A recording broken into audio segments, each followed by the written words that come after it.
പുതിയ ഊഴത്തിൽ US president ട്രംപിന്റെ വാഗ്ദാനം ചെറുതൊന്നുമല്ല. ബസിന് പുതിയൊരു സുവർണ കാലഘട്ടമാണ് ട്രംപ് വാഗ്ദാനം ചെയ്യുന്നത്. ആ സുവർണ യുഎസിൽ തിരിച്ചടി നേരിടുന്ന നിരവധി പേരുണ്ട്. തെരഞ്ഞെടുപ്പ് സമയത്ത് തന്നെ ഏറ്റവും ചർച്ചയിൽ വന്ന വിഷയങ്ങളിലൊന്ന് കുടിയേറ്റമായിരുന്നു. ട്രംപ് കൂടുതൽ ശ്രദ്ധ പതിപ്പിച്ച വിഷയങ്ങളിലൊന്നും ഇതാണ്. ഇന്ത്യക്കാർക്ക് വലിയ തിരിച്ചടിയാണിത്. മതിയായ രേഖകളില്ലാത്ത 18,000 ഇന്ത്യക്കാർ നാടുകടത്തൽ ഭീഷണി നേരിടുന്നതായാണ് report. US immigration and customs എൻഫോഴ്സ്മെന്റിന്റെ കണക്കുകൾ പ്രകാരം 1.445 ദശലക്ഷം അനധികൃത കുടിയേറ്റക്കാരാണ് അമേരിക്കയിലുള്ളത്. ഇവരിൽ 17,940 ഇന്ത്യക്കാരും ഉൾപ്പെടുന്നു. എണ്ണം ഇതിലും കൂടാമെന്നാണ് റിപ്പോർട്ടുകൾ പറയുന്നത്. യുഎസിലെ നിയമവിരുദ്ധ കുടിയേറ്റക്കാരിൽ 3-ാം സ്ഥാനത്ത് ഇന്ത്യക്കാരാണ്. ഇന്ത്യക്കാർ എല്ലാ അനധികൃത കുടിയേറ്റക്കാരുടെയും 4-1 വരും. ജോലിക്കും വിദ്യാഭ്യാസത്തിനുമായി എല്ലാ വർഷവും യുഎസിലേക്ക് ആയിരക്കണക്കിന് ഇന്ത്യക്കാരാണ് എത്തുന്നത്. അതിനിടെ യുഎസിൽ അനധികൃതമായി താമസിക്കുന്ന എല്ലാവരെയും തിരിച്ചു വിളിക്കാനൊരുങ്ങുകയാണ് ഇന്ത്യ. രേഖകളില്ലാത്ത 18,000 ഇന്ത്യൻ കുടിയേറ്റക്കാരെ നാട്ടിലേക്ക് തിരിച്ചയക്കുമെന്ന് അമേരിക്ക അറിയിച്ചതിന് പിന്നാലെയാണ് ഇന്ത്യയുടെ പ്രതികരണം. കുടിയേറ്റക്കാരിൽ ഭൂരിഭാഗവും പഞ്ചാബ്, ഗുജറാത്ത്, ആന്ധ്രാപ്രദേശ് എന്നിവിടങ്ങളിൽ നിന്നുള്ളവരാണ്. ഇന്ത്യ യുഎസ് സഹകരണത്തിന്റെ ഭാഗമായി അനധികൃത കുടിയേറ്റം തടയുന്നതിനുള്ള ശ്രമങ്ങൾ നടക്കുന്നതായി ഇന്ത്യൻ വിദേശകാര്യ മന്ത്രാലയത്തിന്റെ വക്താവ് രൺധീർ ജയ്സ്വാൾ അറിയിച്ചിട്ടുണ്ട്.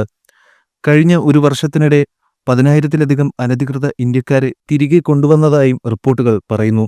രേഖകളില്ലാതെ രാജ്യത്ത് കഴിയുന്ന 100ഓളം ഇന്ത്യക്കാരെ കഴിഞ്ഞ ഒക്ടോബറിൽ അമേരിക്ക തിരിച്ചയച്ചിരുന്നു. ഇന്ത്യയിൽ നിന്നും ഏകദേശം 7,25,000 ആളുകൾ യുഎസിൽ നിയമവിരുദ്ധമായി താമസിക്കുന്നതായാണ് റിപ്പോർട്ടുകൾ. യുഎസിൽ മെക്സിക്കൻ കുടിയേറ്റക്കാരാണ് ഏറ്റവും അധികമുള്ളത്. രണ്ടാമത് എൽ സാൽവദോറും 3-ാമത് ഇന്ത്യയുമാണ്. 2023-24 സാമ്പത്തിക വർഷത്തിൽ മാത്രം 1,200ഓളം ഇന്ത്യക്കാരെ യുഎസ് തിരികെ അയച്ചിട്ടുണ്ട്.